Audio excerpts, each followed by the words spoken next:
Welcome back to the Delivering More platform, folks. I'm your host, Ben Alkire. Thank you so much for your continued viewership morning, afternoon, and evening. We appreciate it, as always. If you could, hit that subscribe button down below. That's going to help us out more than you could ever know.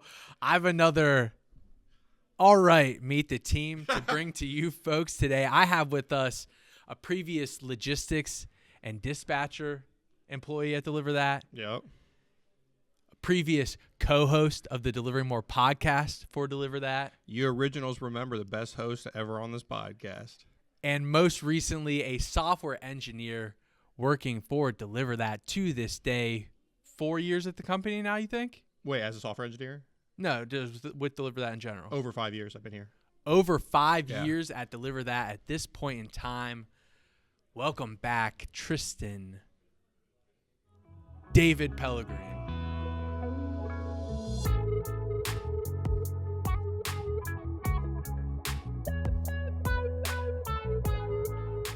That is not my middle name. What's your middle name? It is Lee. Lee, I knew that. TLP.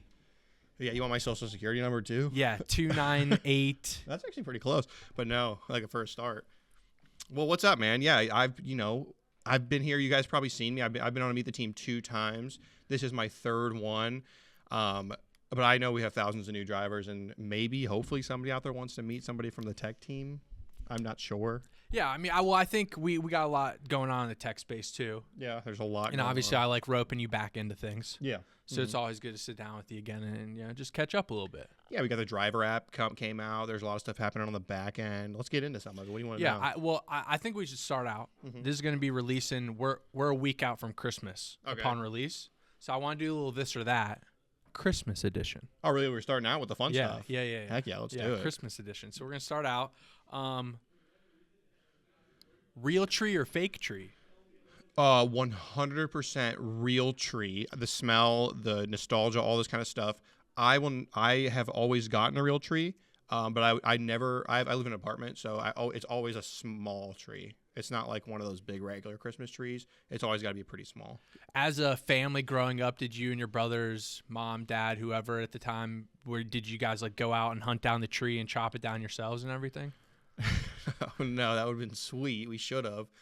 Maybe I should do that with my daughter. That's a good idea. Yeah. Wait, I live in an apartment. I'll have to go on somebody's property or something. But well, they got you could probably find like a smaller tree, I think. They have like children-sized trees that I think the kids can just do it themselves usually. Oh, you go to a place and chop it? Yeah, there's like farms that like Christmas tree farms. I can't like trespass into somebody's property. I'm pretty sure it's highly illegal to just go chop down a tree. Yeah. Allegedly, yeah. So... No, my mom always had a fake tree. My parents were split, and then my dad always would have a real tree, but I didn't really usually go with my dad to get it. But I just remember the pine needles all over the floor was the only thing. Yeah. But that's part of Christmas. Right. So sweep it up when you can. Yeah. What about hot chocolate? Are you a hot chocolate guy? Love hot chocolate, yeah. Marshmallow, no marshmallow? Absolutely marshmallow. Okay. I mean, unless you're crazy. Yeah, it's an easy one. Are you? I love marshmallows. Okay. Love them. I was going to judge you. They get a little melty. Yeah. Mix it up. Yeah. Slurp it down. Yeah, and then do you, like some people make it with water, and then some people make it with milk. What do you do? That's a very good question. So we just have our machine here. Yeah. That pumps out the hot chocolate. Which is definitely water. Is it water? Maybe they have like powdered milk in that thing. Yeah, I'm not sure. Yeah. I just press the hot chocolate button, 12 ounces, and it pours it right up. So sugary. I've never really, I don't know. I think I would maybe prefer a creamier hot chocolate with the milk. What do you go with? Well, so I used to not. I'm not a big milk guy in general, though. So I drink a lot of milk, like just straight milk, tons of whole milk. Whole milk. Yeah, always whole milk. Okay. But I used to be a vegetarian or vegan, so I never had milk around. So I would make it a lot with water, or almond milk. But yeah, I these days always with milk. But you know, my grandma used to tell me when I was younger that you're not supposed to boil milk, and I don't know if that's true or not. So what does that even mean? I don't know. I don't know if it's true. I'd have to do the research, but like that does something to it. But anyways, I do it anyway. So. You boil milk for fun? When I make hot chocolate, it gets hot enough sometimes to boil. Oh, okay. Yeah, but then you mix it up. Yeah, got you. Okay. I understand where you're coming. I was like, why? Like, why are you just boiling milk? Yeah. On Christmas Day. Yeah. Wake up early or sleep in? Now that I'm older, I have a daughter. She likes to sleep in. Really? Yeah, I used to always. Me and my brothers used to be up at like 6 in the morning. So early. Yeah, she doesn't. She's just like a Doesn't sleeper. care. She's super excited when she gets up, but she would rather just sleep and then wake up when she's ready. And that's what I do too. When I was prefer that. now I do. That Right. I'm older. When I was younger, no, always Right. 6 a.m. or earlier. 100%. Yeah, same page. That's crazy that she sleeps in. I know. That's wild. Yeah. On let's say like in the winter spirit, Mm-hmm. are you a snow or no snow guy? Look, as far as winter spirit goes, I'm 100% going for snow. The only thing I actually don't like about snow is driving. That's it, honestly. And like, yeah, it gets all dirty on the roads, and it's just dangerous. Car gets dirty. But as far as winter spirit goes, you want snow. And the thing is about in Ohio too, like I know like when you go down south, right? People say like, well, when it like rains, people drive like idiots. Yeah. Like in Ohio, people have grown up with snow their entire lives, and then the snow finally comes, Yeah. and people act like they've never driven in snow before. I know. Yeah. Even this morning, we had our first snow this morning. Mhm. People were driving like 35 down Yeah. the road, and I'm like screaming. Yeah. Like, dude, what? It's not even sticking on the road. Like, why? What are you doing? Yeah, I know. Yeah, people get nervous, especially like. I mean, I'm not gonna lie. When it snows, like I usually drive a little slow too. I drive like a really tiny car that like slides a lot, but like yeah, like there was like no snow on the roads today. Yeah, ridiculous. Yeah. And it's the first snow of the year. Like, come on, grow up a little Yeah. bit. Last one.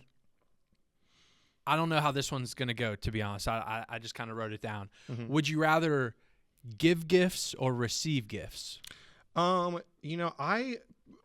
To be honest with you, and I don't know if you're the same way. Now that I'm older and I have a kid and stuff, and nephews and nieces and stuff, I wouldn't really care if Christmas came around and I got nothing. And I like, and this isn't being corny. I'm serious. Like the thing about the holidays, especially Christmas for me, is just being with the family, seeing the kids happy.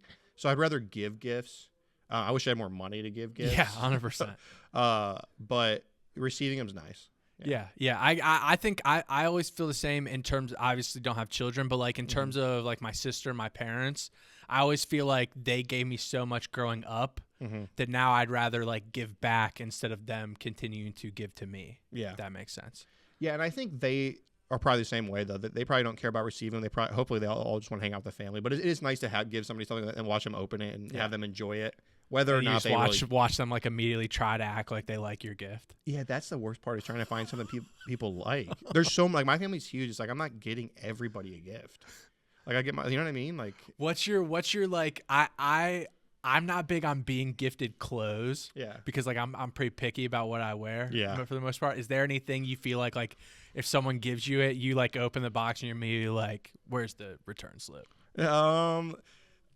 Man, I'm trying to think. Not really. Like, no. I guess clothes could be something for me, but I'd never really get clothes unless I ask specifically for them. Like I get a lot of. I have like this abundance of so many pajama pants. Like I have like literally like 24 pajama pants because people just for some reason my family gets me pajama pants every year, and like sometimes multiple people give me pajama pants. So I have like a stack of like 10 Christmas themed pajama pants in my. They just think you're the pajama guy. Well, everybody gets them. We just all have all these Christmas pajama pants, you know. Okay. So when I get those, I'm like, all right, I got enough. In terms of the giving and receiving the gifts, do you have a favorite gift you've given or received? Given, let's see. That's kind of. I'm sure I do. I can't really think it specifically what it would be. Received. I don't know. Like my daughter is really. Like all she does is art, like all day, every day, and that's not even an exaggeration. Like that's literally all she does. Like she makes a million things: clay, paint, draws, pencil. So last year I got her an art table, like a professional one that kind of like stands up so you could draw, goes all the way down so you can, you know what I mean? And she was absolutely in love with it. So that was probably one of the most memorable moments I can think of right now is like how much she just loved this new art table and she uses it every day to this day. So that was a really good gift. Yeah. It sounds like she loved it. What about like as a child? Do you remember like was there any Christmas day like a PS2 or like a video game or like anything like that where you like were wanting this gift so bad and you woke up and you got it and it was like the best thing ever? Yeah, when Skyrim came out, the Elder Scrolls, I actually was a little bit older at this point, so I won't say, but I knew, where the gifts were, is what I want to say. So I opened it before Christmas and played it, and then I rewrapped it, and then my mom re-gifted it to me. She didn't even know I opened it on Christmas. Like, oh my God. Yeah, and it was like, I will never forget, dude, that game. And anybody who's played it and seen the video games knows that's one of the best games like ever made, especially for that time. And it was less magical because I already played it. But I'm clipping that up and sending it to Anne immediately. Yeah, she probably doesn't even know still to this day. Yeah, I would be furious. Yeah. I did the same thing. I feel like she though. kind of was like, wait, that wasn't. I didn't. That wasn't the same wrapping. Yeah. I would do the same. You always got to try to find the presents though, as a kid. Like you got to try to find them. Yeah. But the thing is, if you're, usually they're at Santa's workshop. So yeah, true. That's a good question. Do you remember when you realized or found out that? Can I say this? I don't know if you can say this. I don't think this is possible. Yeah, I don't know. Should we I know what you're trying to say, and maybe I just don't ask the question, but you just give me an answer. Yeah. I didn't know. I didn't realize that was the case at all. Still to this day. Okay.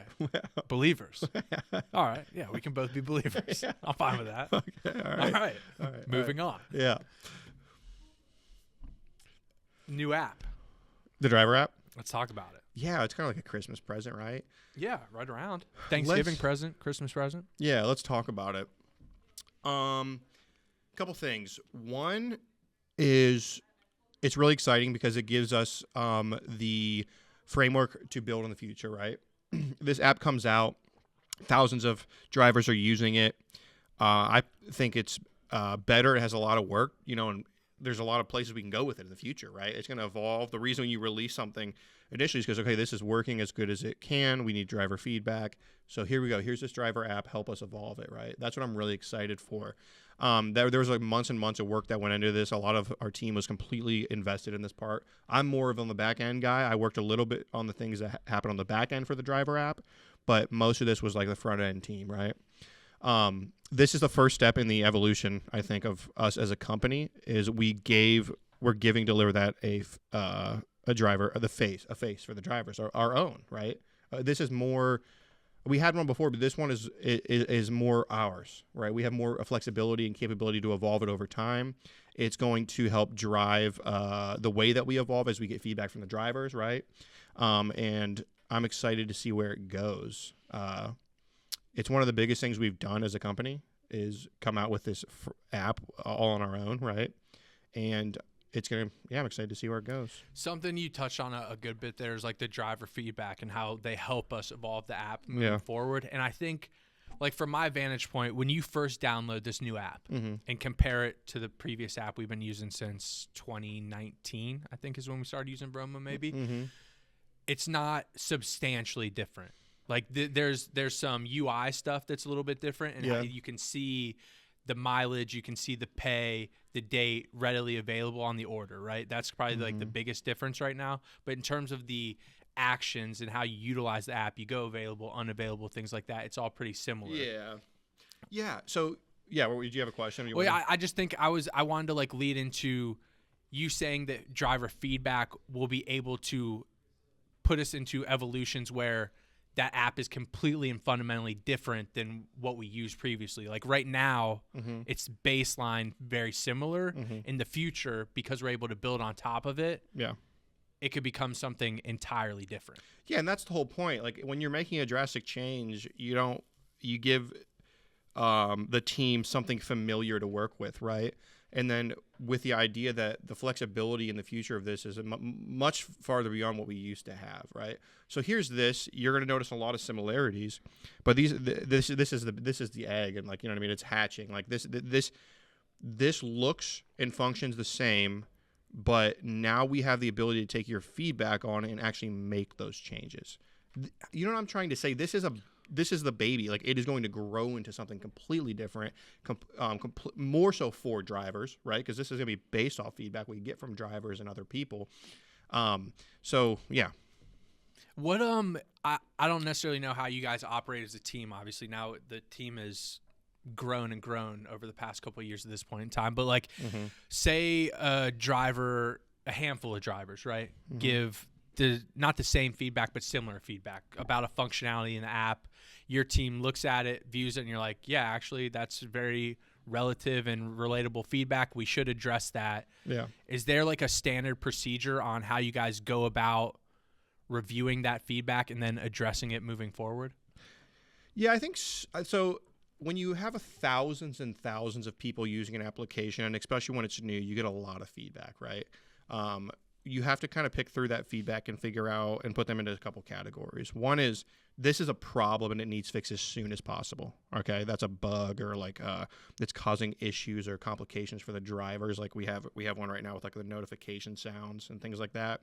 That's top priority. Secondly is, oh, this isn't working like how it used to. Maybe we should make it a little bit more similar because it's causing complications for the driver, right? Maybe not a bug, maybe not a whole new feature, but it's kind of in between, right?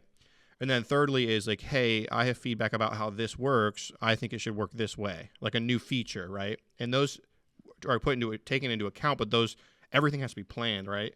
Like we have to plan like what projects we're going to work on when. Right. That's how, what has priority. Yeah, what has priority. So those get put in another bucket. So we kind of have these 3 buckets.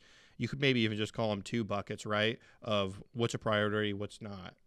That's kind of how we go about implementing the evolution of the app.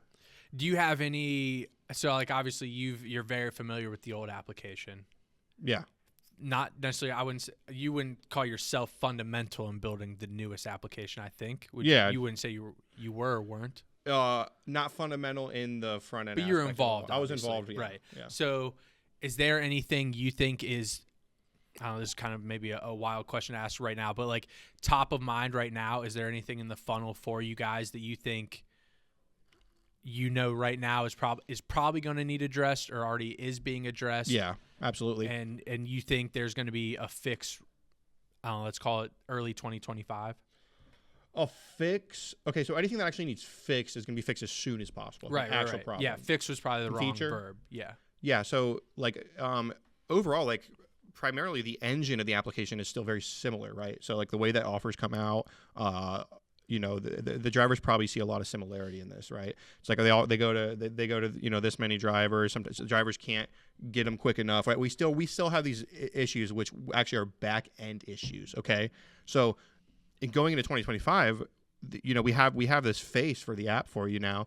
Well, now we need to optimize the engine that it runs on, right? So that's what we're going to be getting into in this next coming year, is optimizing the back end for the drivers as well. And, as that gets optimized, the front end will probably change with it, right? And all that kind of stuff. So that's, I think, top of mind for us right now. I think that's intriguing to me because that sounds like you're talking about we're able to offer orders a little bit differently, put different parameters on who they go to, how they go to, and when they go out. So I think that's a lot of the feedback we got with all the old app that drivers disliked, and if it can be addressed with the new app, sounds like a good thing to me. Yeah, I think that exactly. That's a lot of the complaints we got. Those are a lot of the feedback we got, and we're going to continue to get. But just so everybody knows, that's what we're going to do.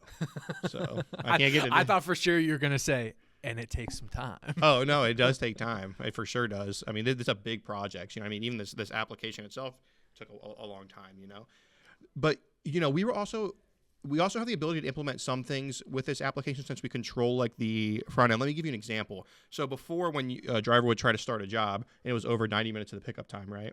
It would just pull the job off the driver and then send it back to him because that's how we reset the job status, right? And then it would send him a text, hey, you can't start a job over 90 minutes of pickup time. Well, we implemented a feature on the new app where you literally can't start the job 90 minutes of the pickup time. The functionality just won't work. Don't got to worry about the extra text. Don't got to worry about the job coming off and on you. You know what I mean? Like, these are the small things that we're like, okay, these quality of life changes we can make with what we already have, right? And there's a couple of those. But when it comes to the back end, there's going to be like major quality of life changes. Awesome. Hell yeah. And yeah, it just makes it easier. There's not as much pressure on the logistics team to make sure they're checking that kind of stuff out. Not as many tasks in Zendesk to monitor and stuff like that. So the user experience is better too, right, for the driver, right? 100%. Something I think would be nice to talk about. You just got back from a trip from Rio de Janeiro. Yeah. Tudo bem? What was that? It's like, hey, is how that you doing? Portuguese? Yeah. Okay. All right. Did you have a passport previously? Or did you get one for this? Yeah. For this but I got it like in April. Yeah. Okay. So I guess let's get a baseline. the trip happens to Brazil because we have developers down there in Brazil who've been working with for multiple years at this point in time. Yeah.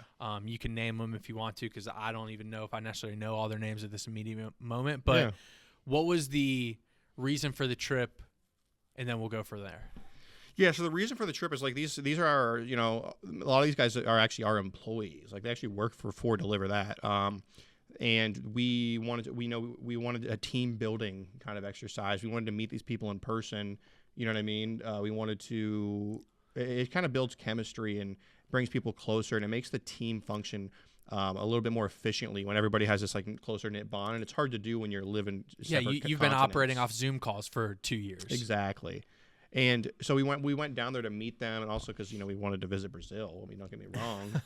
And it was just, yeah, it was amazing. Like, but that's, you know, that's the reason we went down there. And I'll tell you what, when you talk to somebody on a Zoom call for like a year or 2 years, and then you go meet them in person, it is actually surprising, even though you see them every day, how much different they really look. Like actually when they're standing in front of you compared to when they're just like sitting on a Zoom call. Like better or worse? Way better. Oh, okay. Yeah. Okay. You're like, dude, I thought you looked so ugly on the camera. No, I'm just kidding. But you know what? It's like it's like their real life. Them. They have their energy, their personalities there. You know, you can kind of feel them. You just don't get that through a computer screen. Yeah, without a doubt. Yeah. What I mean, so obviously you go down there. There's some team building. You're going out to dinners, going out to drinks afterwards, and then you're also working while you're down there too, doing some planning. I imagine in regards to the new app. Things that are going to be coming out later on that have nothing to do with the app and whatever other products you guys got going on as a tech team. Mm-hmm. What was it like building with them in person and not over Zoom call? And then what were the dinners like? What were the drinks afterwards like? How was the experience overall? Yeah. I'll start with like working with them so we actually rented a shared office space. We had this really nice glass office in like this building in downtown Rio de Janeiro. And we actually, you know, we didn't get as much work done as far as like the coding aspect and like the actual like we did some, but the actual like, you know, gig grinding kind of work. We did a lot of future planning, yeah, like storyboarding and stuff like that, yeah. All that, and it was much better than we've ever had over a call. Like we built out like plans for like far into the future, and we documented how things need to get done, and we talked about some of our bigger projects and things that like how the company's going to evolve. And it was like so inspiring because it gives you this like this idea that Deliver That is going to be like this wonderful company with a great future. That because we literally looked at like what we were going to be in like 5 years from now and how we were going to do that, and it's just going to be better for the drivers, better for the team who works in this office, and you know, better for the restaurants and the customers who get their food. And like it just gives you this vision. That was one of the best things about working down there with them is beyond the coding and the day-to-day stuff was the planning, you know. Yeah. So then, you know, obviously we'd work, and then we'd go out to lunch. Yeah, and dinner every day. what about like a favorite meal? What was the best food you had down there? All right, so in Brazil they eat so much meat. I mean, I could not believe it. I love meat, but like I couldn't. Everything is meat. There's fried bread. There's meat inside. There's steaks. You know, steakhouses are really big in Brazil as well. Brazilian steakhouses. But you said favorite meal. I don't know. I had so much stuff. I don't really know what was my favorite. We went to this one place, which I think they do this at every Brazilian steakhouse, where they just keep bringing food out and you just say yes or no. Right. You know you what I like mean? have like the sign like bring more, don't bring it, or yeah. something You can like that. flip a thing on your yeah. table to say, hey, I'm done. I'm not done. That was awesome. The prices of everything is so much cheaper than in the U.S. It's crazy how much cheaper it is eating and Ubers and everything. So yeah, we went to dinners. We had a lot of different like Brazilian liquors and like mixed drinks that were really good. Like I don't know if you ever heard of cachaça, but it's a sugar cane liquor, right? It is by far the best. I don't really like liquor very much at all, but it was definitely hands down my favorite liquor I've ever had in my life. Like it's so good. Like straight shots or in a drink or like yeah. what So you could either doing? have they make margaritas with them. They call like caipirinas. What basically is a margarita but with cachaça, and then they have we would drink it straight too. You know what I mean? Yeesh. Yeah, but it's like. It's really smooth. Like but if it's like straight sugar, the hangover, how's the hangover? No, it's not sugary like that. It is fermented sugar cane. Okay. It's not like sweet. It has like a little sweetness to it, but it's not like a Fireball. It's not like a syrup. Yeah. You know what I mean? Yeah. It's real. Okay. Kind of like tequila, but it's like sugar cane. That makes a lot of sense. Yeah. What so who do we have down there right now that's actually with deliver that? You got like Ricardo. Fabio, Cadu, and Lucas. Okay. Yeah. Yeah. Some of them brought their wives. We met them too. Yeah. Hell yeah. And then in terms of that outside, and then in the United States as a tech team, where are we at now? How many people? Yeah. Well, as far as like engineers go, I'm actually the only engineer who lives here who's not like in more of an executive position, right? We have our engineering manager, director of engineering is Aaron, not Aaron Hoffman, and different Aaron. Aaron Oliver. Yeah, right. and then we have Matt, who's our CTO, Matt Benzel, and then we have Matt Pavkov, who is our head of product, right? And then we work with some other people who don't, outside of this company. But other than that, I think that's everybody. Yeah. Okay. If I'm forgetting somebody, so that it's like sucks. 9 or 10, basically. I think quick math. I Yeah. don't know how many you listed, but it sounded like There's quick like 9 8 or of 10. us. Yeah. All right. So we're still pretty tight knit, and then like you said, we're kind of contracting out to other companies to help develop some other stuff here and there. Yeah, just a little bit. But to give you perspective, like a company like Spotify, for example, which is a big company, has 2,500 engineers. Okay. Damn. So we have 8. So like what we've been able to do so far is actually pretty impressive. And we'll probably continue to grow the team as the years go on. But it takes a lot of manpower to do technical stuff. It's so interesting when you say something like that to me, because like when I'm first coming on to deliver that, and I'm sure you as well, like we're sitting on this side of the office at little desks with Chromebooks, like not even desktop computers.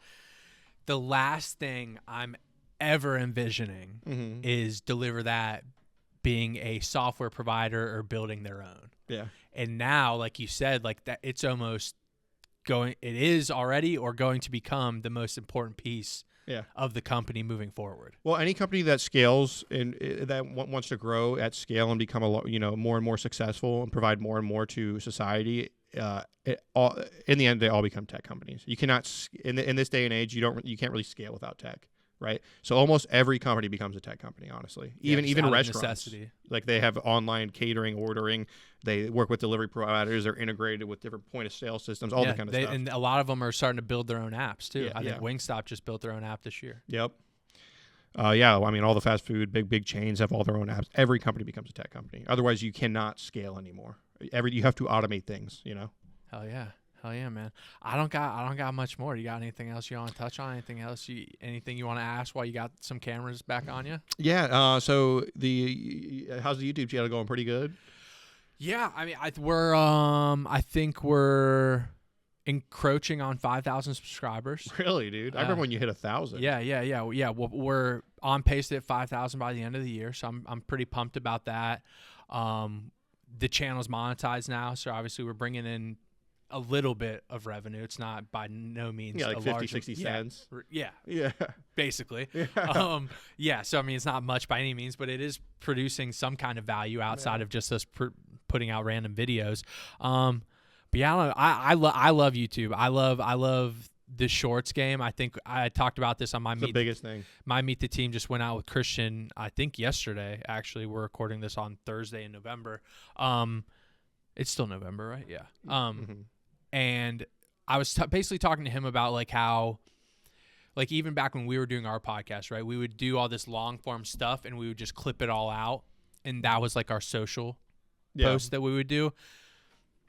And now kind of what we're really trying to do is like a marketing team and media team is focus more tangibly on platforms specifically and not lead them away back to YouTube. Because in my viewpoint, if you post on Instagram or Facebook or LinkedIn and the last line in the post is always link to YouTube to view or link in bio, and it's basically asking you to leave that platform, I don't think those platforms appreciate that very much. Oh, yeah. You know what I mean? Like in that algorithm of things, they're probably like, well, we don't want you to leave this platform, so why would we even give you the choice to see this post and possibly navigate away?